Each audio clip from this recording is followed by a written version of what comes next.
नमस्कार। सनातन विचार में आपका स्वागत है। आज जिस पुस्तक पर हम चर्चा कर रहे हैं वो श्री माँ शारदा देवी की संक्षिप्त जीवनी है।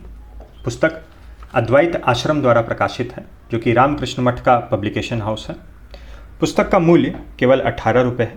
इसमें 82 पृष्ठ हैं, 82। यहाँ बैक कवर पर कुछ अन्य प्रकाशनों की जानकारी दी गई है, जिसमें श्री रामकृष्ण और स्वामी विवेकानंद की जीवनियों के विभिन्न प्रकार के संस्करण हैं। कुछ सचित्र, कुछ संक्षेप में, कुछ विस्तृत, और उनकी शिक्षाओं के बारे में अन्य पुस्तकें आदि। पुस्तक के लेखक, जो जीवनी के लेखक हैं, वो स्वामी पवित्रानंद हैं और अनुवादक पंडित जयराम मिश्र हैं। प्रकाशक का निवेदन मैं पढ़ के आपको सुना दूं। प्रस्तुत पुस्तक अद्वैत आश्रम, मायावती, पिथौरागढ़ द्वारा प्रकाशित द होली मदर का अनुवाद है। यह श्री माँ शारदा देवी की जन्म शताब्दी महोत्सव के शुभ अवसर पर प्रथम बार प्रकाशित की गई थी। श्री माँ शारदा देवी के अलौकिक चरित्र में कर्तव्यपरायणता, मातृत्व, श्रद्धा, भक्ति, तितिक्षा, वैराग्य, ज्ञान आदि दैवी गुणों का अपूर्व समावेश हुआ है। संक्षेपतः वह भारतीय नारी के महान आदर्शों की प्रतिमूर्ति है। वर्तमान युग में वैसे तो मनुष्य मात्र और विशेषतः नारी समाज के निर्माण में उनका चरित्र बहुत बड़ा सहायक सिद्ध होगा, ऐसा हमारा दृढ़ विश्वास है। हमें यह कहते हुए बड़ी प्रसन्नता होती है कि इस पुस्तक का अनुवाद विद्वान लेखक पंडित जयराम मिश्र, MA, MD, साहित्य रत्न, प्रयाग ने अत्यंत श्रद्धा तथा भक्तिपूर्वक किया है।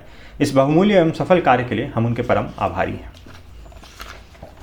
ये पुस्तक की विषय सूची है। शारदा देवी की खोज, कैसे वह श्री रामकृष्ण से उनके विवाह का जो प्रसंग आता है, फिर उनके बाल्यकालिक के बारे में है आगे के अध्याय में। ग्राम की लाडली, विवाह, दक्षिणेश्वर में प्रथम आगमन, श्री माँ का श्री ठाकुर जी से संबंध, विश्वास और पवित्रता, दक्षिणेश्वर में आगे की तैयारी, श्री रामकृष्ण का देहावसान। इसके बाद के जो अध्याय हैं उसमें श्री रामकृष्ण के समाधि ग्रहण करने के बाद से माँ श्री शारदा देवी किन किन क्रियाओं में संलग्न रहीं, उनके जीवन की परिस्थितियों के बारे में सारी जानकारी दी गई है। अग्नि परीक्षा, तीर्थ यात्राएं, कलकत्ते और जयराम बाटी में, आध्यात्मिक शक्ति रूपिणी, स्नेहमयी माँ, अंतिम दिन, श्री माँ के कुछ आध्यात्मिक उपदेश। कुल 82 पृष्ठ हैं। शारदा देवी की खोज ये प्रथम अध्याय है। इससे मैं आपको कुछ अंश पढ़ के सुना दूँ। जब श्री रामकृष्ण कुमारपुकुर में आ गए, जो उनका ग्राम था, तो उनकी माँ ने सोचा कि विवाह से उनका मन स्तर सांसारिक वस्तुओं के सामान्य धरातल पर आ सकता है और वे व्याधि से मुक्त हो सकते हैं। अतएव उन्होंने उनका विवाह निश्चित करने के लिए इधर उधर लोगों को भेजा, किंतु श्री रामकृष्ण के लिए उपयुक्त कन्या ना प्राप्त हुई। यह बड़े आश्चर्य की बात है कि श्री रामकृष्ण इन उपयुक्त व्यापारों में बच्चों की भांति दिलचस्पी ली। उन्हें जब यह ज्ञात हुआ कि उनकी माँ उनके लिए वधु की खोज में विकट परिस्थिति में थी, तब उन्होंने अपनी उपयुक्त वधु के लिए स्वयं संकेत किया। वह छोटी लड़की श्रीयुक्त रामचंद्र मुखोपाध्याय की सुपुत्री थी। उनका ग्राम जयराम बाटी था तथा कुमारपुकुर से 4 मील की दूरी पर था। यहाँ आगे जो अग्नि परीक्षा वाला अध्याय है, उसमें से मैं एक अंश आपको और पढ़ के इसमें से सुनाना चाहता हूँ। ये 10वां अध्याय है।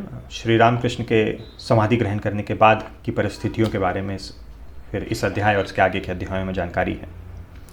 जब उनके जीवन की अग्नि परीक्षा का भयावह समय अब उनके जीवन की अग्नि परीक्षा का भयावह समय सामने आया। इस समय वे एकदम वित्तहीना थी। उनके पास अर्थागम का कोई भी साधन नहीं था।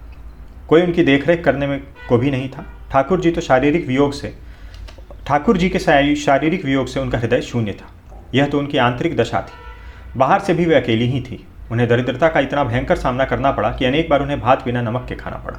ठाकुर जी के शिष्य आध्यात्मिक आकांक्षा के वशीभूत इधर उधर विचर रहे थे, अतएव श्री माँ के दुखों और क्लेशों से अपरिचित थे।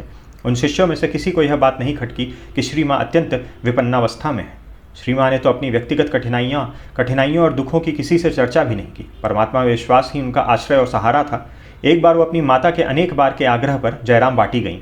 उनकी माता को तुरंत ही अपनी पुत्री शारदामणि की दारुण दरिद्रता का बोध हुआ, किंतु वे भी उनके मुँह से कोई बात निकालने में समर्थ न हो सकी।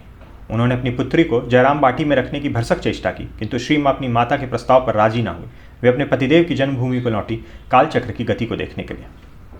यद्यपि उन्होंने अपनी आर्थिक स्थिति का वास्तविक दशा को छिपाने का लाख प्रयास किया, फिर भी यह समाचार दूसरों पर प्रकट हो ही गया कि श्री माँ की आर्थिक अवस्था अत्यंत अभावयुक्त है। कलकत्ते के श्री रामकृष्ण के भक्तों ने इस समाचार को सुना। वे अत्यंत चौकन्ने हुए तथा घबरा उठे। परस्पर सम्मति करने के पश्चात उन्होंने श्री माँ को एक पत्र लिखा जिसमें अत्यंत दैन्य भाव से प्रार्थना की कि श्री माँ कलकत्ता चली आवें। किंतु इसमें कठिनाई थी। ठाकुर जी के शिष्यों में श्री माँ का कितना ही पुनीत और निष्कपट संबंध हो क्यों ना हो, किंतु यदि वे कलकत्ते जाकर अपरिचितों के साथ रहने लगे तो ग्राम निवासी क्या सोचेंगे और क्या कहेंगे। अंत में एक प्रतिष्ठित वृद्धा के समझाने पर और अपनी माता की सहायता से श्री माँ कलकत्ते आईं। इससे भक्तों को, विशेषतया स्त्री भक्तों को अत्यधिक प्रसन्नता और शांति प्राप्त हुई। पहले तो कुछ ऐसे भक्त थे जिन्होंने श्री माँ को बहुत महत्ता नहीं दी। उनकी यह धारणा थी कि श्री रामकृष्ण महान संत हो सकते हैं, किंतु यह आवश्यक नहीं कि उनकी पत्नी भी उसी प्रकार की हो। किंतु उत्तरोत्तर जब श्री माँ का आध्यात्मिक व्यक्तित्व प्रकट होने लगा तब उन लोगों को अपनी धारणा परिवर्तित करनी पड़ी और श्री माँ के प्रति उनकी उदासीनता महान श्रद्धा और भक्ति में परिवर्तित हो गई। तब से श्री माँ परिस्थिति और सुविधा अनुसार कभी कलकत्ते रहती, कभी जयराम बाटी, हाँ तीर्थ यात्रा पर रहती तो दूसरी बात। तो ये श्री माँ से जुड़ी, जीवन से जुड़ी कुछ बातें थी, कुछ प्रसंग था। तो संक्षेप में जीवनी है। जीवनी का जो खंड है वो पृष्ठ संख्या 78 पर समाप्त हो जाता है। उसका श्री माँ की कुछ आध्यात्मिक उपदेश हैं वो यहाँ दिए गए हैं। उनमें से कुछ मैंने चिन्ह लगा के रखे हैं, वो मैं आपको पढ़ के सुनाता हूँ। ध्यान का अभ्यास करो, धीरे धीरे तुम्हारा मन इतना शांत और स्थिर हो जाएगा कि तुम्हारा मन ध्यान से हटाने पर भी नहीं हटेगा। प्रत्येक को कर्म करना चाहिए, कर्म के द्वारा ही कर्म पाश कटता है और अनासक्ति की भावना उत्पन्न होती है। किसी को एक क्षण के लिए भी कर्म से विमुख नहीं होना चाहिए। मन की अवस्था उन्मत्त गज के समान है, यह वायु के समान चंचल है। अतएव प्रत्येक को विवेक का सहारा लेना चाहिए और ईश्वरानुभूति के लिए भगीरथ प्रयास करना चाहिए। पूर्वकृत कर्मों से कोई छुटकारा नहीं पा सकता, किंतु यदि कोई व्यक्ति शरणागत भाव से रहता है तो उसे भयानक घाव कांटे के चुभने के समान ही लगता है। बहुत सी जानकारी प्राप्ति के लिए अपने मन को मत उलझाओ। मनुष्य के लिए किसी साधारण वस्तु का अभ्यास करना भी कठिन हो जाता है, किंतु वह मस्तिष्क में अनेक वस्तुएं भरने का प्रयास करता है। यदि कोई व्यक्ति दूसरों को दोष देखता है तो सर्वप्रथम उसी का मन दूषित होता है। दूसरों के छिद्रान्वेषण से उसे क्या लाभ है, उससे वह स्वयं अपने को ही चोट पहुंचाता है। पानी की स्वाभाविक प्रवृत्ति नीचे बहने की ओर है, किंतु सूर्य के किरणों से वह भी ऊपर उठा लिया जाता है। उसी भांति भगवत कृपा विषयी मन को ऊपर उठा लेती है। बलवती भावना के प्रवाह से बहुत से लोग महान कार्य कर लेते हैं, किंतु मनुष्य का वास्तविक स्वभाव उसके साधारण से साधारण दैनिक कार्य के संपादन के ढंग से ही जाना जाता है। निस्संदेह ही तुम्हें कर्म करना चाहिए। मन को इधर उधर भटकने से कर्म ही बचाता है, पर साथ ही प्रार्थना और ध्यान भी आवश्यक है। प्रतिदिन प्रातःकाल और संध्या काल ध्यान के लिए अवश्य बैठना चाहिए। यह जीवन के लिए पतवार के समान है। संध्या काल के ध्यान से दिन के समस्त कार्यों का निरीक्षण हो जाता है। जब तुम कुछ भी भोजन करते हो सर्वप्रथम परमात्मा को अर्पित कर दो, इससे तुम्हारा शरीर और मन शुद्ध हो जाएगा। यह सोचना कि विपत्तियों और कठिनाइयों का आगमन ही नहीं होगा नीरी मूर्खता है। उनका आना अवश्यंभावी है, किंतु भक्त के लिए वह पैर के नीचे जल की भांति बह जाती हैं। मनुष्य को भगवान का स्मरण निरंतर करते रहना चाहिए और विवेक ज्ञान की प्राप्ति के लिए उनसे प्रार्थना करनी चाहिए। बिरले ही व्यक्ति जप ध्यान में स्थित हो सकते हैं। अधिकांश लोग प्रारंभ में तो बड़ी तत्परता से ध्यान प्रार्थना में प्रवृत्त होते हैं, किंतु सदैव वही करते रहने से मस्तिष्क गर्म हो जाता है और वे क्रमशः दंभ के शिकार हो जाते हैं, अहंकार के शिकार हो जाते हैं।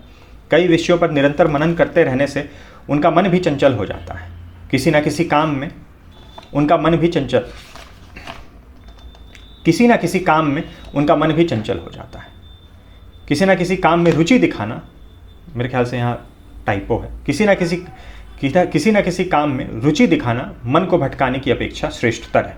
जब में मन को कुछ छूट मिलती है तो वह विशेष उलझने पैदा करने लगता है। मेरा नरेंद्र स्वामी विवेकानंद इन्हीं सब बातों का अनुभव करके मिशन जैसी संस्था की संस्थापना में कटिबद्ध हुआ। यह रामकृष्ण मिशन की बात हो रही है, जहाँ नारायण भाव से मनुष्य मात्र की सेवा संभव हो सके और आध्यात्मिक कल्याण भी सुगम हो सके। तो ये श्री माँ शारदा देवी की कुछ सुक्तियाँ हैं। तो वह छोटी सी पुस्तक केवल 82 पृष्ठ हैं, जिसमें से जीवनी 78 में है और 4 पृष्ठों में, जिनमें से कुछ सुक्तियाँ मैंने आपको पढ़ के सुनाई, उनकी कुछ सुक्तियाँ हैं। तो अगर आप उनके बारे में जानकारी चाहते हैं तो ये संक्षिप्त जीवनी है, बहुत अच्छी पुस्तक है, पढ़ सकते हैं। आशा करता हूँ इससे आपको इस पुस्तक के बारे में जानकारी मिल गई होगी। वीडियो देखने के लिए बहुत बहुत धन्यवाद। मिलते हैं अगले वीडियो में।